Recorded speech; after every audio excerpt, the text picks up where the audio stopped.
Welcome to Money Matters with Matt and Rich, episode 15. 15 already. 15. Welcome, Matt. How are you? I'm great. How are you? Excellent. I think we got a great episode today. Why the heck should I live in southern New Hampshire? Yes. There's all sorts of parts of New Hampshire. There's seacoast, there's western, there's northern, there's even, I guess, technically central. Right. But why the heck would I live in southern New Hampshire? I think a great conversation based upon that today will be great. Yeah. What's going on in the market from the lending side of things? What are we seeing rates? What are we seeing, with your buyers, competition, things like that? Yeah. Yep. So rates are the same as last week, sevens. Yep. It is what it is. Right. It's where we're at. We're going to go up to probably 8. We're probably going to go up to 9 during the winter. Kind of is what it is. Yep. Right. The Fed has said that. They've already literally said that. Yeah. So you're not just... it's not a PML thing. Yeah, exactly. It's not a Matt McDonald thing. It's not a PML thing. It's not a Rich Racine thing. The Fed has said this. Right. They will be going up and very likely 75 basis points again this month, next month. Right. With the Fed rate, which is not directly totally indicative tied to it, but right. the 10-year Treasury, right, Yep. tends to follow that suit. And when that goes up, rates... mortgage interest rates go up. Right. And that's the thing too, right? It doesn't directly tie to it. But think about if you're an investor that's buying these securities, if every other interest rate's going up, you're going to demand a higher interest rate as well, just moving with the market. So it doesn't directly tie. 90% of the time it does in terms of what investors do with it. But just because Fed rate goes up doesn't mean mortgage rate immediately goes up to that too. So, if your LO is quoting you, 7 and they raise it 75 bips, it doesn't mean the next day you wake up at 7.75. Right. That's not how that works. And typically, it's the real estate is already kind of built in that raise. So like we've already built in the raise that's coming this time, and next time we'll have already built in the raise that's coming. So exactly. So I don't see that we're going to move all too much. We'll probably move a little bit just naturally, but honestly, usually they adjust and then they realize they adjusted a little bit too much, and then we come back down anyway. So realistically, I think once the water settles, we'll probably be around where we are. Yeah, it's been such a fast move. Oh, it's crazy. So any buyers out there that are shopping weekly, you need to be touching base with your lender. Mm-hmm. If you found a property, right? If you're not finding properties every week, then no big deal. But before you move forward with that property, touch base with your lender to find out what that payment is. Because real estate owner occupy is payment based, right? What's that payment? Am I comfortable with that? Is it as good or better than my rent? Is it not as good? Like what's that number look like? Right. And daily rates are changing, but weekly they are changing. Right. It's wild. I mean, we keep repeating ourselves in the industry, but it's just something we've never seen, right? So we really don't we just can't stress it enough to just keep talking to your LO, keep talking to your realtor. Because, I mean, the house that you saw for $500,000 2 weeks ago, you may be in a completely different class now. Maybe not in terms of qualification. Maybe you can still qualify, but the house you can get now might be drastically different, right? So, it could be... that payment might go up $100, and that might not be comfortable with you. Right. Because of, 0.25% interest rate increase that day. Right. That day. It could come down tomorrow. Right. Exactly. or it's one of those things where, okay, my payment raise is $100 a month, but now you're seeing the house that you can get for it. Yeah. And you're like, okay, maybe that's worth it now because maybe we could see ourselves staying here for X period of time. So you want to put yourself in the best, position possible for you, for your family, for your future. Just, make sure you're contacting the professionals. Don't try to do it on your own. That's why we're here. Yeah, exactly. There was a meme on Facebook. I think you saw. I tagged you in that. Is the Zillow home loans building? Spirit Halloween. They are now all Spirit Halloweens because they're all out of business. Because they are all screwed. Yeah, there's a lot of. The general public is probably not going to go to some of these lenders, the hard money lenders, things like that. But there's some of those that went out of business. Yeah, they don't make business if they're not doing loans, and they literally shut their doors and they're dealing with what they've got in their house, and that's it. They're not doing anything new. Right. So it's kind of a joke on some of the lenders, some of the loan products, some of the people, some of these companies work with the ones that are local that have been around and will continue to be around. Yep. Yeah, and that's exactly it. Just because. We're a smaller brokerage, relatively speaking, compared to these national guys or the national lenders. But, we work with the biggest lenders and the ones that we know are perfectly fine right now because they have good business models. United Wholesale Mortgage, I know, is thriving right now, relatively speaking. But they're the biggest names in the industry. Right.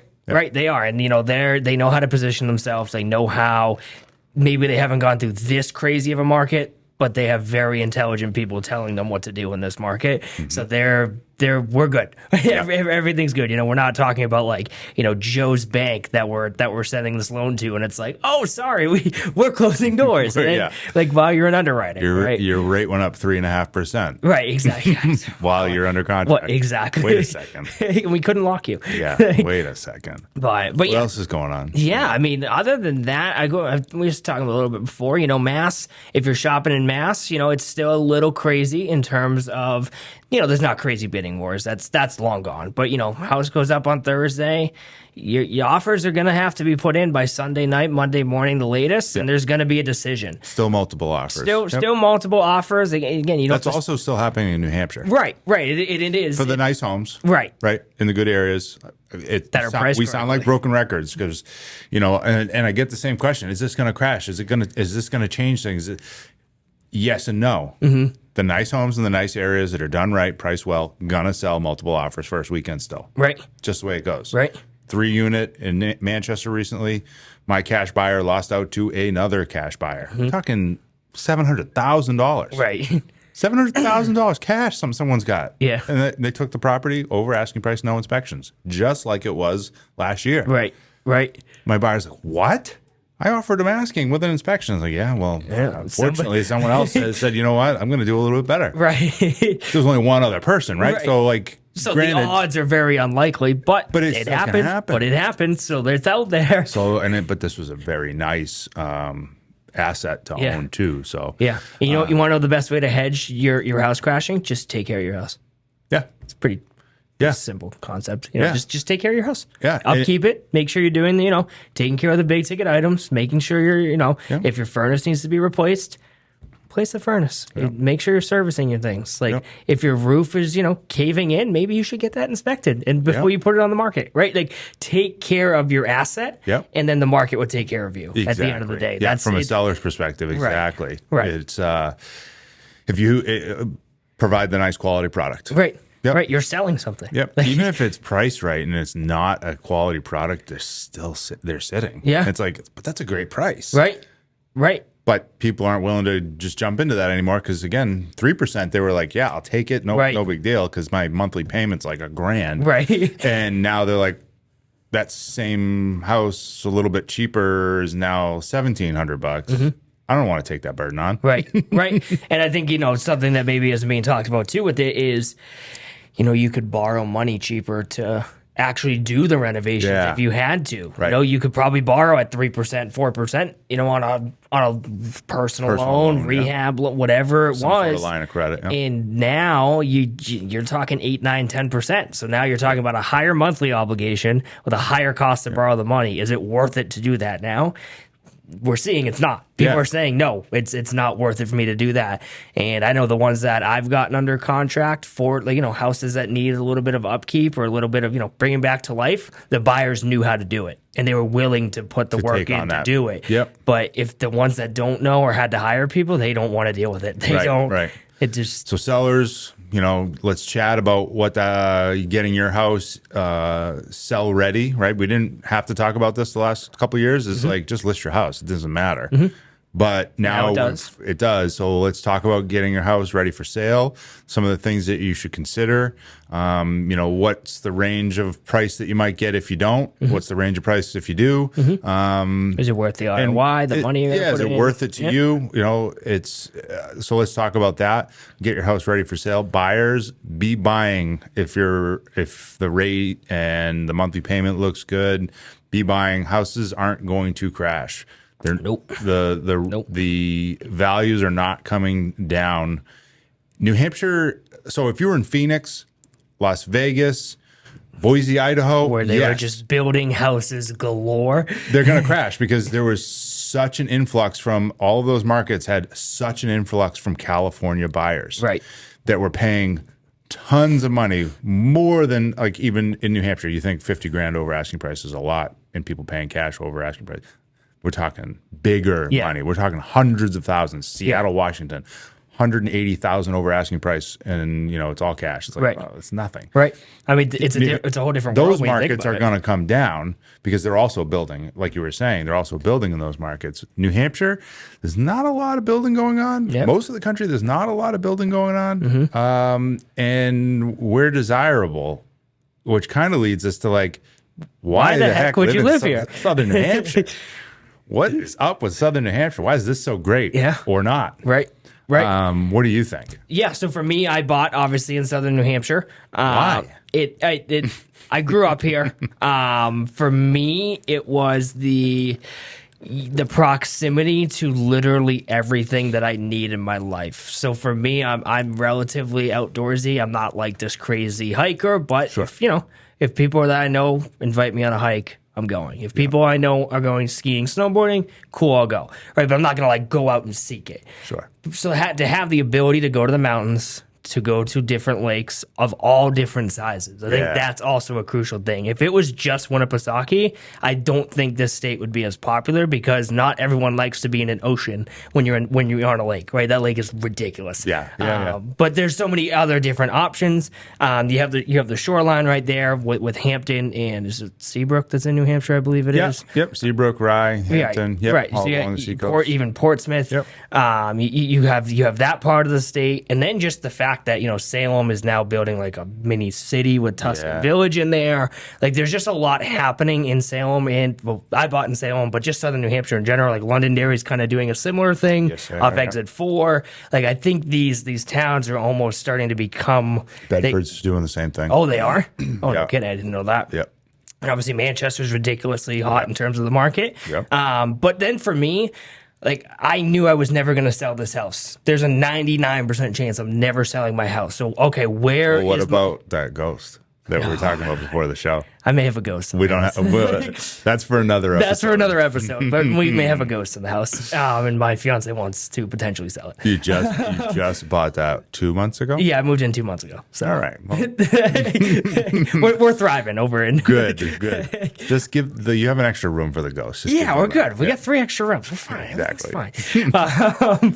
But you're never selling. I'm never selling. So for me, it was where is my property value either just going to hold or go up, right? So I think I'd love to just kind of hang tight on that point is the value of the Southern New Hampshire market of New Hampshire, similar to the seacoast, like Portsmouth, Rye and all that stuff. Like buying in those areas are going to appreciate because there is a demand in those areas more so than northern, central, western New Hampshire. Southern New Hampshire, the demand is there and has always been. My parents moved here when I was in second grade from Mass. A lot of people's parents moved from Mass to New Hampshire. Mine lived in Tewksbury and Wilmington.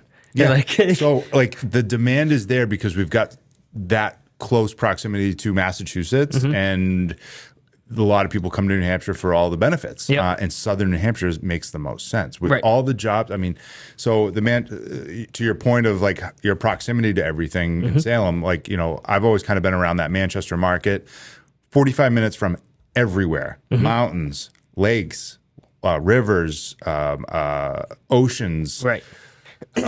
Even just cities. Boston, Manchester's like 45 minutes to an hour from Boston on a good day. Like, it's not that bad. So think about that. Like, if you work in Boston, and granted the commute would kind of suck in the morning, but if you've got some flexibility there, work from home or commute at different times, well, Londonderry, New Hampshire, Salem, New Hampshire, 35 to 40 minutes into Boston. No-brainer. Right. It is. It literally is. And, for people that grew up in Mass, like this happened to my parents. They bought their first townhouse in Tewksbury. And then, back 98, so 30. Was that 30 years ago? Jesus, 24 years ago? Yeah. Right? They looking around in Tewksbury when they were buying, and I remember they were like, houses worth $300,000, $350,000, which at the time it's a lot. A lot of money. Yep. And they were capped at their number, and then they come up to over the border, they see what they can actually get in New Hampshire for that same dollar. And it's like, oh, okay, we can almost get the same house for, 30% of the, or 60% of the cost, 70% of the more cost. land around you. Right. Typically. Yeah. You're not hovered on your neighbors. Not saying every town in Mass is like that, but there's a lot of places that are. And you said you get more land, you get more privacy. Yep. You just, it's, to me, it's better. So the Southern New Hampshire market, the demand is there. The proximity to everything's there. Why the heck wouldn't you want to live in Southern New Hampshire? The property values are going up. You might look at that as a buyer and go, well, great. That means I can't get into something, but get into something and know that your property value is going to rise. Right. Like you said, the houses back in 94, 98, they were 300,000. You think about that now and you're like, I would have bought 5 of them. Right. But you also would have been making 30, 40. You know what I mean? So it's like inflation, right? We're talking about inflation just naturally. Put your money into your own house. Right. And it's going to grow. Right. And if you do have to, move or want to move, you've just created more equity and you're able to use that as a stepping stone or a ladder. You can use the equity that you've built by putting work into your house, making it very nice, keeping it updated. Plus, naturally, it's just going to appreciate because you're in a demanding market. Right. Southern New Hampshire. Right. Whitefield, New Hampshire. There's a 10-unit property for sale. Wow, fantastic, right? 10 unit in the Manchester, Southern New Hampshire market, you're looking at $1.5 million. Right. Let's go to Whitefield. $400,000 for a 10 unit. Where the heck is even Whitefield? But I was just going to ask that. But can somebody tell me where Whitefield is?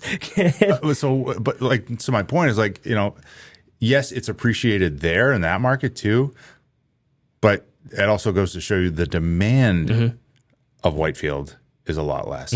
So your asset, your home, which is a liability, but your assets, whatever you kind of own, if you're investing, if you're buying in the Southern New Hampshire market, you're going to get some good return. You're going to get some growth out of it. Right.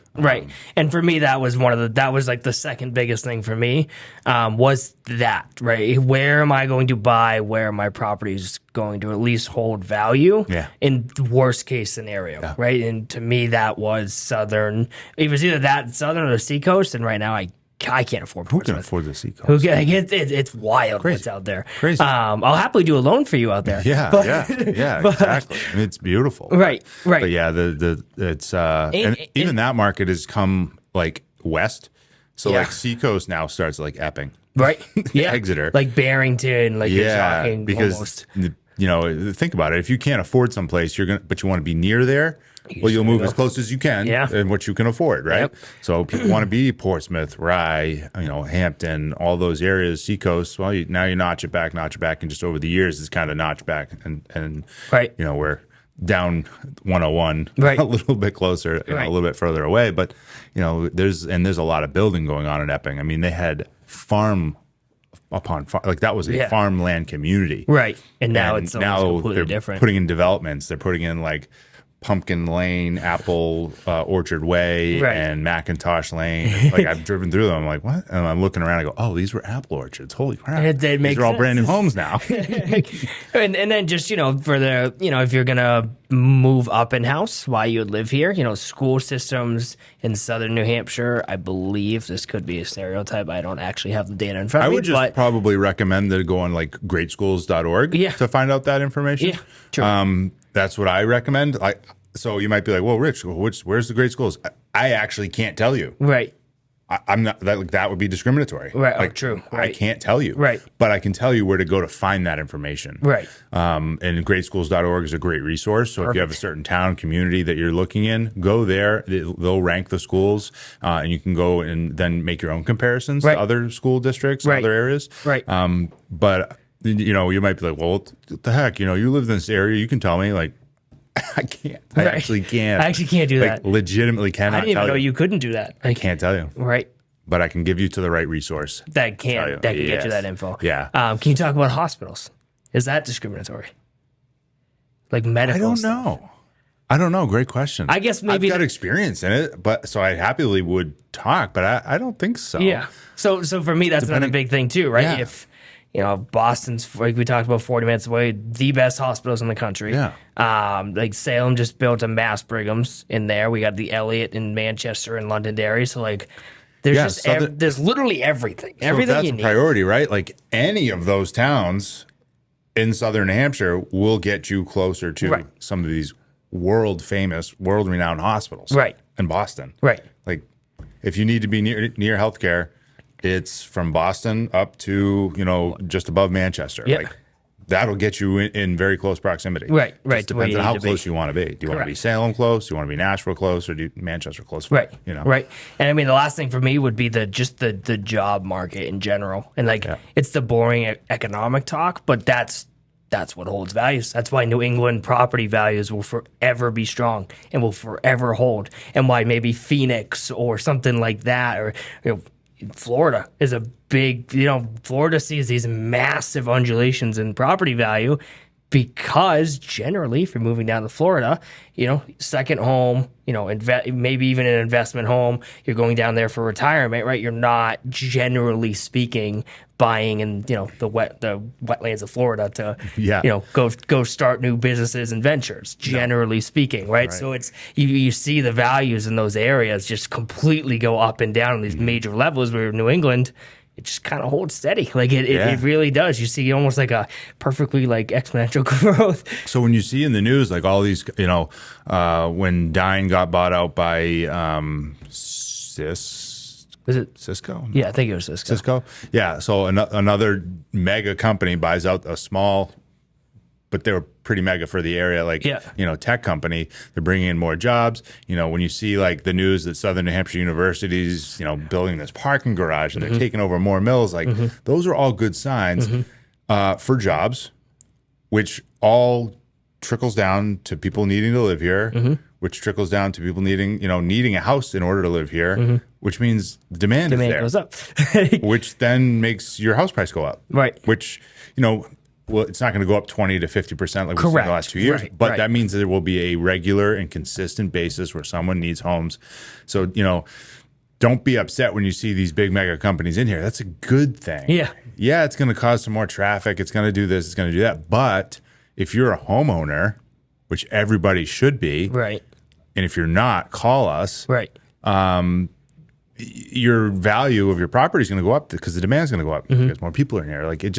It's the economics, right? Then pretty basic macroeconomic, honestly. Yeah, and I'm not an economics guy. I listen to them. I have no clue what any of it means, but I trust that these people know a lot more than I do. Right. So I heed their advice and heed the things that they're saying as being accurate. Right. Right. And until someone tells me otherwise, it just proves it to me otherwise. Yeah. That's when obviously things change. Macro and micro is huge.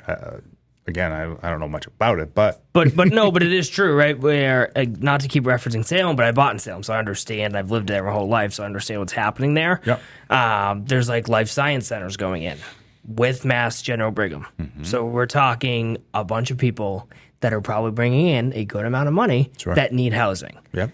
What logic says either in or around Salem. Logic says that now that market is probably going to stay strong. Yep. Just thinking logically here, thinking maybe outside the box or inside the box. Towns around Salem as well, the Atkinsons, Hampsteads, things like that. They're all going to see the benefit of these industries and businesses coming in. Exactly. Right. And I think actually it's probably an important thing to note, right, where people think of Southern New Hampshire as, personally, I think they think of it as up 93. Right. That's kind of where when you think of it's very populated or more populated. But you can go into towns like Atkinson and Sandown and Hampstead, Plastow, Danville, and which is rural. Right, and it's consideration. It's not rural like Whitefield, for instance. Right. But when you look at it on a relative scale, it is. So you don't have to be in these crazy populated areas. Right. And again, people branch out. People that can't afford Salem, Londonderry, Wyndham go out and branch out, right? So your property value is going to hold if you're near an area that's very, very desirable. One of these hubs, exactly. Right. Yeah, and they may even be higher, They may, Atkinson's got a lot of big, they don't have a lot of homes, but some of the homes that they do have are larger. Yep. Even the smaller homes are, getting a high demand. Right. Right, and Atkinson's very desirable, especially because you're close to populated areas. And it's just such a different feel there. It almost feels like you're in a farm town when you're in Atkinson, but then you drive 10 minutes west, it would be. Yep. you're in a city. Yeah. And it's like, whoa, like you get both best of both worlds Yep. there. And check out greatschools.org to check on the school district. You know, if you're near Salem and, you know, Boston, you've got great, you know, hospital, medical. It's kind of like Auburn too. Now that I'm thinking about Yep. it, like Auburn's like, yeah. I mean, they're growing, and all of these towns are growing, Yes. right? Like that's just the natural progression of things. Just like Salem has grown over the last 20 years. Yeah. Yeah, so there, you know, I grew up in Londonderry, and it's the same thing. It was a small farm town, and now we're getting, you know, like you said, a mini city built in off the highway. 4 there. 4 and 4A and 4B and exit 5 and all this stuff. Like, Right. It's pretty wild. Continued growth. That's what you want. Yeah. For your value of your home. Right. If you're buying in the area. Right. Exactly. And hear all this stuff. Exactly. So those are the biggest things for me when I was actually physically looking out.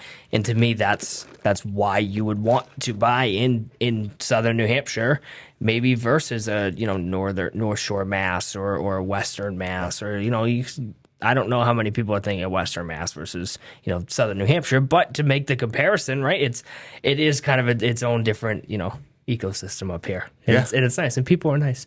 Yeah, people are very And there's nice. no income tax if you work here and live here. No income tax. Yeah, don't get hit with the double whammy of working in Mass and then living in New Hampshire. My fiance does that, and she's got to pay New Hampshire property tax and Mass state income tax. She gets hit twice. Not smart. Double whammy. Yeah, she just gets hit double. So it's like, oh God. But, oh my God. What else do we have on southern New Hampshire? I think that wraps up a lot of it. Yeah, I mean, we kind of, you know, If anybody else the broad has anything, spectrum of it, right? You know, shoot a comment, text, you know, email. Love to chat more about, you know, pros and cons. Right. You know, I guess, you know, why the heck wouldn't you, you know, why would you live here if there's any, what are the cons, right? We can't just all cover the pros. Right. What are the cons? The cons, that's fair. The cons of living in southern New Hampshire. I know I just kind of sprung it because we were kind of like, there's a lot of pros. Yeah. The cons? I'm trying to think realistic, like very realistically, like being realist about the situation. Depending on your situation, it could be the fact that property values are high, right? Because of the demand. Yeah. Just depending on your situation, and maybe you have to go to these sort of one step out of the Manchester Salem market. Maybe you take a step back and you go up a little further to Hooksett, or maybe you go a little higher up to like Allenstown, right? Or maybe maybe you go up to Concord, which Concord is freaking exploding. Right. I mean, and that's not even like. That's still kind of southern New Hampshire. Yeah. Yeah, when you look at like the actual map of New Hampshire. Yeah. Like it's still really southern New Hampshire, but like after that it's kind of like now you're talking central. Yeah, you get to like Canterbury and that stuff. Like you're in like central New Hampshire. But there's other options, right? You can kind of move out a little further to get maybe a little bit lower price home that meets your criteria. Like you go to Boscawen, which is like really far from kind of a lot of stuff, but there's some good homes there, right? And they're good. They're well priced, right? You just might have to work from home or deal with the commute. I'm trying to think of like anywhere other cons that I have. I mean, I love southern New Hampshire, so it's very hard for me to look in that. So we can't say, well, Canopy Lake Park sucks. Yeah, I lived right near it. Canopy Lake Park is awesome. Oh, so yeah. Well, I guess there you go. I grew up depending on what you're near. Yeah, I grew up next to Canopy, so I've heard enough amusement parks in my life. I'm like, I'm good. I'm all set. So property taxes are a pro. Or a con. Income taxes are a pro, but property taxes are right. a con. If you're looking Mass versus New Hampshire, property taxes would definitely be a con there. But let's weigh the difference, right? If you're in Mass, you're paying income tax and lower property tax. But if you come into New Hampshire and you work in New Hampshire, you're paying no income tax, but you're paying higher property taxes. So it's you got to weigh that. Yeah, I would honestly say too, you do need more money out of pocket to buy in New Hampshire because closing costs are typically higher. So I think that's something to note, right? Where Mass, your closing costs are looking more like 2.5% to 3%. New Hampshire right now, if you buy really 8 out of the 12 months of the year, you're looking closer to 4 just for the amount of taxes we have to collect. Which 1% on a $500,000 house, an extra $5,000, so not relatively in the grand scheme of purchasing a house, not crazy, but first time home buyer, that could be that could make a huge difference. Sure. So that's an important thing to note. Sure. More just what would it be? You're out of buy-in. pocket costs. Yeah. How about, I think I got a good one. Oh, okay. Oh boy. Friday afternoon, 2 p.m., heading north on 93. Oh, gee. That's a con. That is a huge con, especially if there's a beautiful day out, a long weekend, or people are leaf peeping, and you forget that people are leaf peeping, Yes. like I did a few weeks ago, or 2 weeks ago. So time your day and time when you leave. Starting 2 p.m. on a Friday, heading north from the border of New Hampshire, Mass, to exit 20. Yeah, literally. I was gonna say to the tolls, but yeah, no, it's probably Exit 20. Right. Like, it's very real, depending on the weekend. Exit 20. Yes, the tolls on a light weekend is your sort of your benchmark, but if it's a big weekend, exit 20, guy. That's just well, it doesn't help that it goes to 2 lanes either. Right. Like that's It's like, yeah, you can go 75, but you only got 2 lanes to do it. Yeah, you got 2 lanes to do it, and the guy in front of you is going 50. Yeah, and you're like, okay, now I can't even get around this guy. Right. Exactly. So, and then another con would be probably going south on a Sunday on 93 or even Everett Turnpike. Right. Right. That would be a con, you know, starting at 2 p.m. Right. Right. And maybe that is a con, just thinking out loud, for people where they don't want to be 40, 50 minutes away from everything. They want to be closer to one specific thing. Yeah. They love the ocean line. Okay, cool. Maybe, you know, Londonderry isn't the spot for you to be in, or they need to be near the lake. Yep. Okay, maybe, you know, this area isn't, I mean, you can go on like Big Island Pond and Derry, but if that's not where you want to be, okay, 100%, let's find somewhere else. So just thinking, like, someone's looking very specific. Yeah, for mountains, lakes, oceans. Yeah, I would say that's probably, you know, another con of Southern New Hampshire if you're looking for that. So it's lifestyle dependent, really, on those few things. Right. Right, and I think that's really it. You know, person to person dependent is probably where the cons and pros, really, obviously for everyone, come into play. But I feel like the pros are a very broad spectrum. So 90% of people that move to New Hampshire probably move there for the things that we talked about. Yeah, exactly, exactly. Yeah, that's all I can think of on the pros and cons side of things. Yeah, I mean, I would say let's have people drop a comment below and tell us why you like or love living in New Hampshire, and maybe some things you don't love about living in New Hampshire. Some things, because everywhere has them. As much as I love to say that this place is perfect. It's the best place. I'm sure it's the best place in the world. It's better than Disneyland. I'm sure I'll leave here and be like, oh yeah, I hate that. I hate that part of it. So yeah, but, you know, drop a comment on why you like it. Why maybe, you know, what are some aggravation points for you? Break our rose-colored glasses, right? Like, you know, give us the real talk. Okay, right. You know, maybe there's something we didn't even think about. Right, exactly. On both ends, right? And that way, you know, when we share this out, people can see what it's actually like to live in New Hampshire. And then, you know, the more info out there, the better. And then, you know, the more people that want to live in your town, the higher your value goes. So it's a win-win for everyone. Exactly. So subscribe to the podcast on whatever you're listening to, Apple, Spotify. You know, head on your YouTube at Rich Racine. You can subscribe and follow along there. We do these obviously live on Facebook on my page, Rich J. Racine. And check out www.findnhhomesforsale.com. You can get in touch with me or Matt there at any time. We're happy to answer questions. Also, you can get in touch with Jan on there as well. So where can people hit you up? Yeah, no, text, call is probably the best in terms of if you just need a quick response from me. I'll put that number below because no one's going to remember if I say it. And then my email will be below as well. I was just thinking about my marketing plans and things like that. I'm going to start putting together kind of weekly stuff just to blast out to people. So, you know, I might be getting an email list going together. Very nice. Well, I'll keep everyone updated on that one. But just I don't even want to do just boring market stuff because sometimes it happens, right? Sometimes a market update needs to happen. Yeah. But, you know, it's a weekly thing on I don't know, something about Southern New Hampshire, something crazy that's happening. For instance, hey, go leaf peeping because this season's changing. Things like that to, you know, keep people understanding on why you want to live in this area. Nice. Yeah, that'd be great. Get signed up on that. There'll be a ton of value there. Right. From that perspective. So. Yeah. No, this was great. And that is why money matters.